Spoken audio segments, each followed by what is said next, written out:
I sat down recently with this book and a cup of black coffee. I use this yellow pencil to underline things I think are important or might want to look at later. I've read this book a couple times now, and I've learned something new each time. This is my favorite quote from Bell Hooks. Many of us are more comfortable with the notion that love can mean anything to anybody, precisely because when we define it with precision and clarity, it brings us face to face with our lacks, with terrible alienation. The truth is, far too many people in our culture do not know what love is. And this not knowing feels like a terrible secret, a lack that we have to cover up. I began to talk to my heart. I asked it, why does it associate loving with the naive, the weak, and the hopelessly romantic? Why does it desire intimacy without risk, pleasure without investment? Perhaps our hearts know the risks. Too often we've seen it go wrong. Our cynicism masks disappointed and betrayed hearts. We all want to know more about love. We consume its disguises endlessly. We wish to seduce those among us who live lovelessly, to show them what it feels like to fill your heart with love. Love, then, is a transformative tool.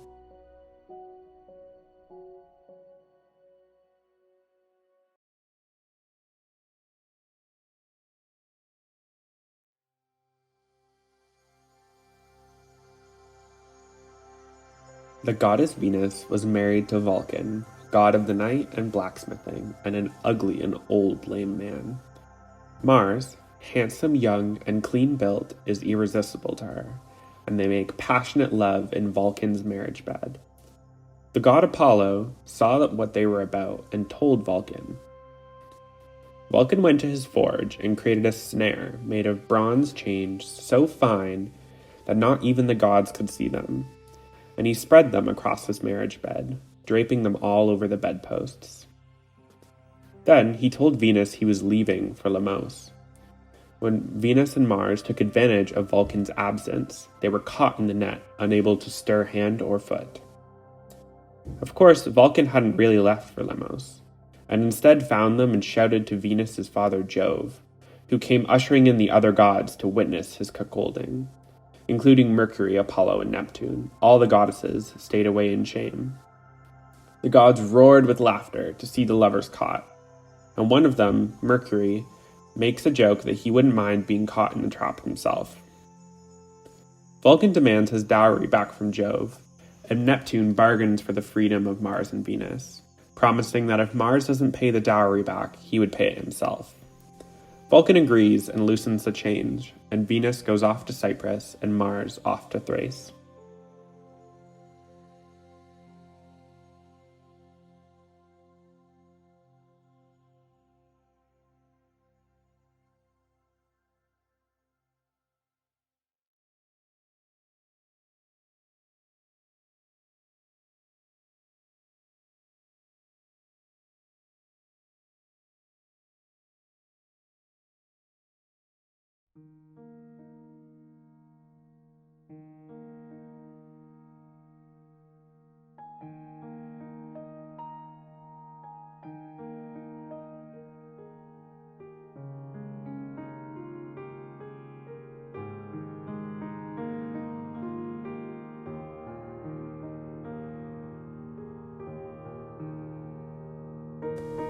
I've begun to think of loving as something that I could be a lot better at.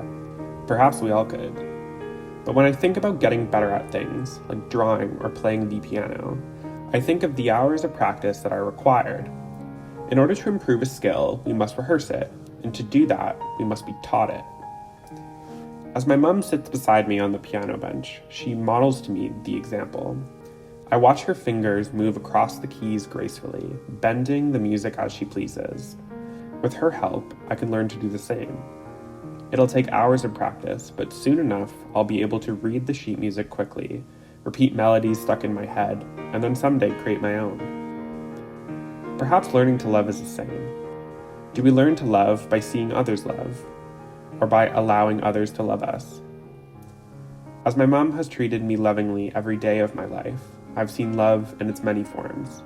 I can watch her and repeat the notes she plays.